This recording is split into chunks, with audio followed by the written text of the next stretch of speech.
Hi there, my name is Eli and welcome back to my channel, Draculija. And in today's video, I wanted to share a little bit of my backstory on how I started collecting dolls, how I became a doll collector. Joining me today, my little doll that I'll be holding to comfort me as I talk is my Iridescent Cleo. But I've been collecting dolls now for 3 years, since 2022. Well, I say 2022, the first doll that I technically bought was all the way back in 2019, which were those big Disney 17-inch limited edition dolls. But I didn't really consider myself a doll collector at that time.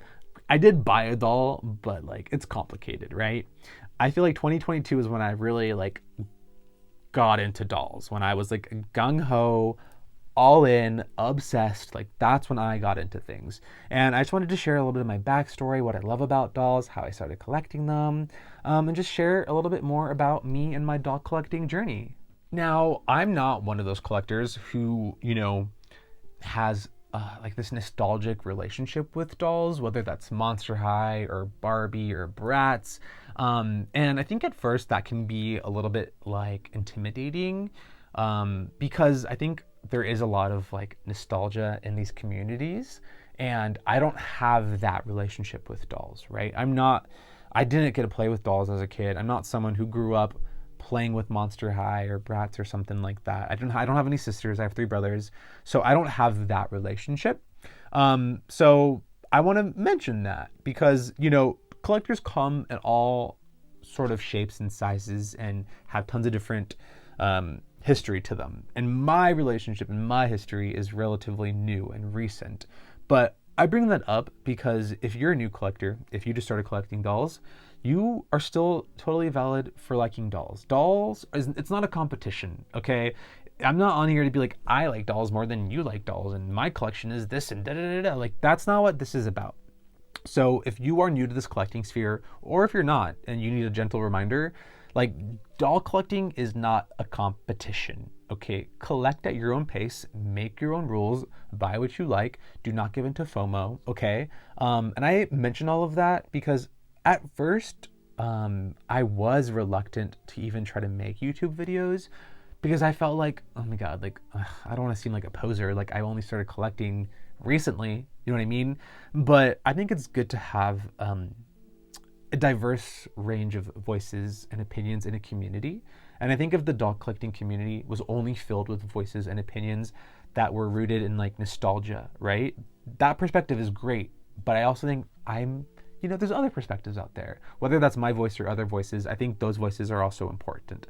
So do not feel any type of doubt or stigma if you only got into dolls 3 months ago. For me, it's the more the merrier. I want more doll collectors. I want this community to be rich and lush and just lively and active. So I welcome all new collectors. If you're new to doll collecting or if you're old, welcome. Now, how I got into doll collecting was before I started collecting dolls in 2022, I was collecting a couple different things. First, in 2018 and 2019, I started collecting Disney pins. That was a journey. For context, some Draculija backstory. I used to work at Disneyland for a year from 2019, 2018? I don't remember, 2018, 2019-ish time. I worked in guest research. That department is no more after COVID. When the parks reopened, they axed that department. But when that department was around, we were the people at the parks that would greet you when you entered or exit and flag you down with our little tablets and ask you questions to get feedback. I hated that job. I hated working for Disneyland. Loved my coworkers, most of them. There's one coworker I could not stand. I don't need to get into that drama. Now, the reason I bring up working at Disneyland is because collecting Disney pins is very intense, and there are cast member exclusive pins that you could purchase if you were a cast member from WDI, which is Walt Disney Imagineering, or the Disney Employee Center. So I was able to collect pretty cool pins as a cast member, the cast member exclusive ones. And I liked collecting Disney pins. It was a lot of fun. I made some friends. It was really cool. I'm still friends with some people from Disney pins. But yeah, I just kind of grew out of it. Not grew out of it, I guess fell out of love with it. They were expensive, number one. Prices kept going up. And Yeah, I would like buy the pins and just not do much with them. I had some like pin boards and like Ita bags and stuff like that. But for the most part, it got to the point where I was like buying Disney pins and just like putting them in boxes and like not doing much with them. And that's kind of where my collection still stands. Now, I never really sold off my Disney pins. I still have most of them. So like maybe one day I'll do like a Disney pin collection video if you're interested. But I don't collect those anymore. Then the thing I collected after Disney pins is a little not embarrassing, but it was a dark time for me, okay? And that is Funko Pops. I used to collect Disney Funko Pops. Primarily, I collected Disney like animals. I always gave myself very like strict frameworks in which I would collect things, but eventually I stopped collecting Funko Pops. I got over it. I sold all of them on OfferUp. I was just done. I could not stand it. They released too many. It was way too saturated, and then like I just wouldn't do anything with them. I would like buy them, put them on a shelf, stare at them, but like there just was not a lot to do, and they took up way too much space that it was getting very overwhelming, which you're probably laughing at me now if you see how many dolls I have. You're like, Eli, like look how many dolls you have on that shelf. I get it, but it's different. Okay, I'm getting there, right? But I eventually stopped collecting Funko Pops, and I'm totally fine with that. I do not think Funkos are going to be around for much longer. I'm kind of always preying on their downfall now, which is kind of rude, but it's the truth. So yeah, no longer collect Disney pins, no longer collect Funko Pops. And from there, I eventually found my way to dolls. Now for some context, before I get into my doll story, a little bit of like my childhood context. I've always liked girly things, right? As a little gay boy, I loved girly things, right? I was always like very stereotypical. I love to pick like the girly characters in video games, like Princess Peach, right? And like Katana and Melina and Mortal Kombat. Very, very run of the mill type of experience, right? And Pokemon, I love the girly pop Pokemon. So yes, but as far as like toys, I loved toys as a kid. My dad was a huge comic book nerd. We'd go to the comic book store. I would buy Marvel Legends action figures, and I played with virtually every toy under the sun that was like geared towards young boys. Okay, I played with Power Rangers. I played with Transformers. I played with Teenage Mutant Ninja Turtles. I did Pokemon. I did Digimon. I did Beyblade. I did Yu-Gi-Oh. I did like everything. Okay. Bionicles. I loved Bionicles. Hot Wheels. I did. I was gonna say marbles. Like that's a toy. I played with marbles. Like I love toys is what I'm getting at. I remember I was really, really into Bakugan when I was a kid. That's a whole nother story for another day. Like that's a can of worms that I will open up on this channel one day. I'm just not ready to open up that yet.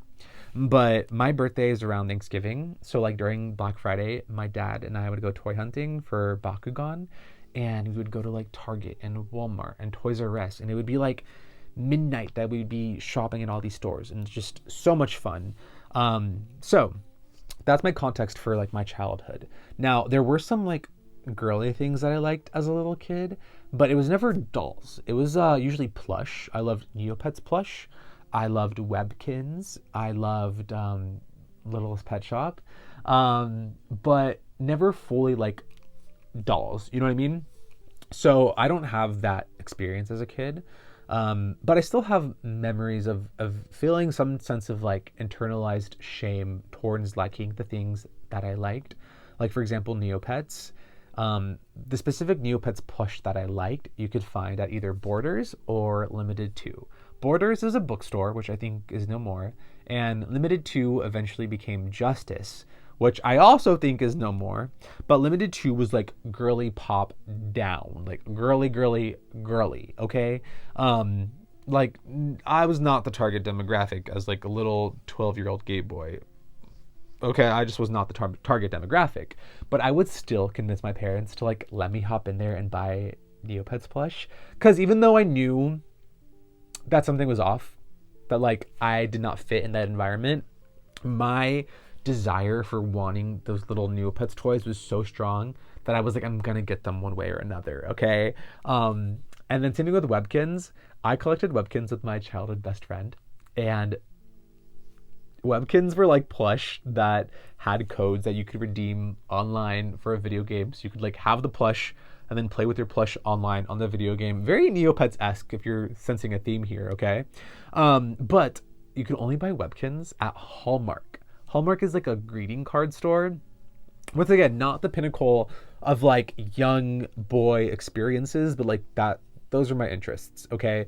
And just to paint a picture, I was so determined as a little kid to get the not the Neopets, the Webkins that I wanted.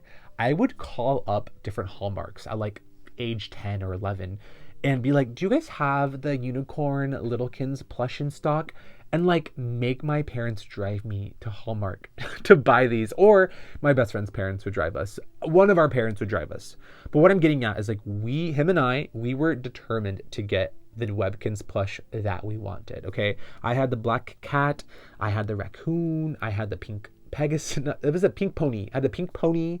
I had, was there like a platypus named like Goggles or Googles or something like that? Oh my god, I remember the rarest Webkins back in the day were the Cheeky Dog and the Cheeky Cat.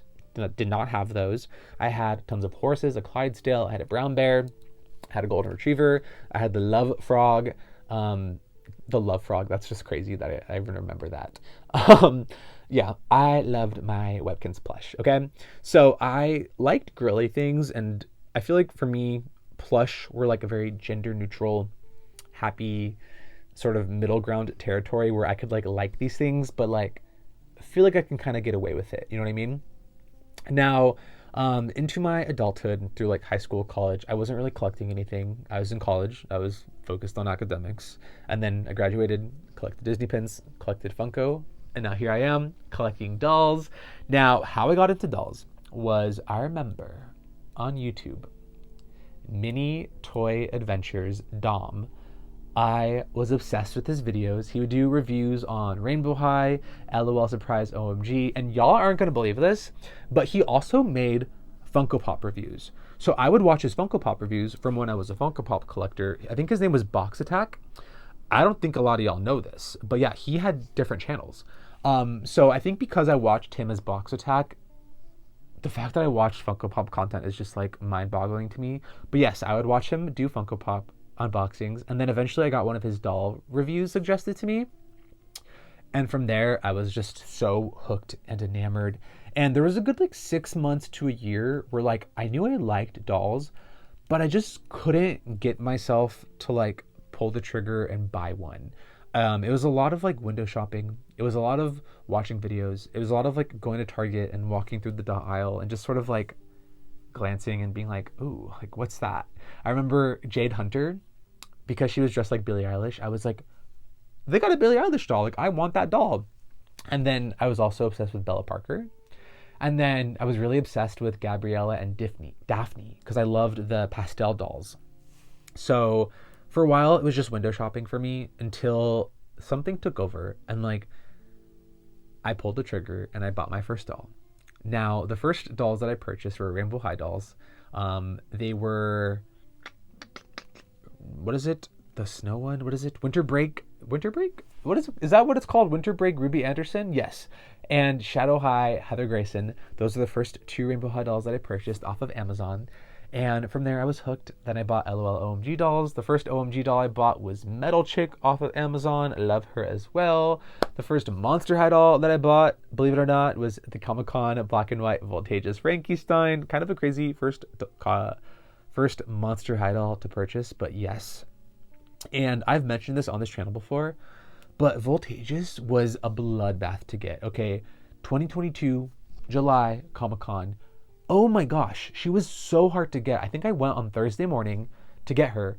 I don't even want to get into the story, but all I'm going to get at is like, it was a bloodbath. It was like sharks in water swimming for their prey to get in that line for Mattel Creations. And I got her eventually, but it was so bad that the next year in 2023, they changed up their whole queue system.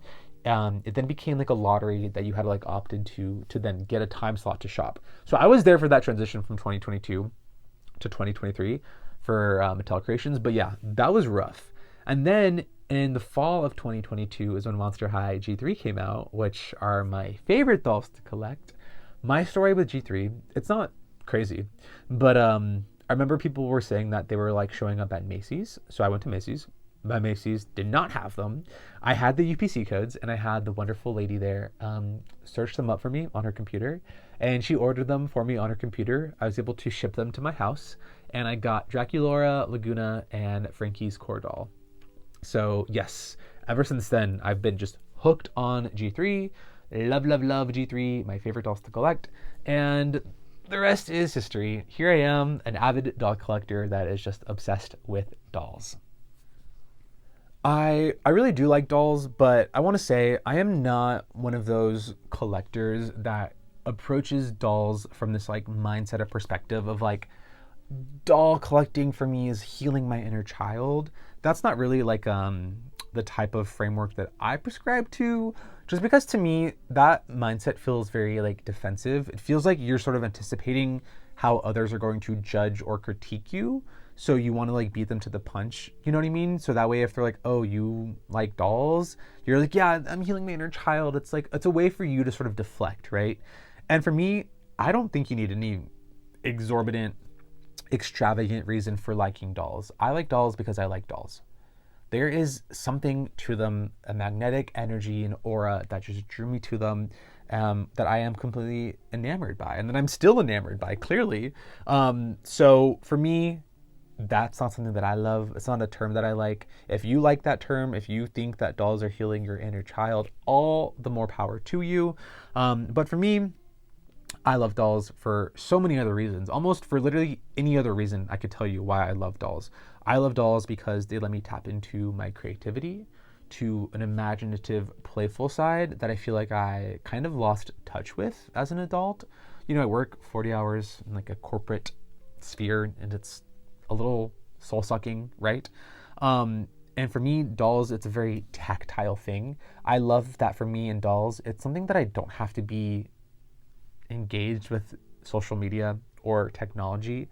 Like I can just be lost in my dolls. I can stare at this wall right here and like be entertained for hours. And I like that there's something that can entertain me that isn't digital, even though I make digital content. So, you know, that's not a perfect example there, but you know, I really do like that about dolls. And I'm kind of a bad YouTuber in that sense, because there's a lot of times where like I'm just doing things with my dolls but not filming it. There's a lot of times I'm just playing with my dolls, fixing up their hair, restyling them, customizing them, that I don't turn the camera on for, which I also think is pretty healthy, because I don't want my relationship with dolls to be so entangled with the video making process. I still want there to be like some me time with my dolls, if that makes sense.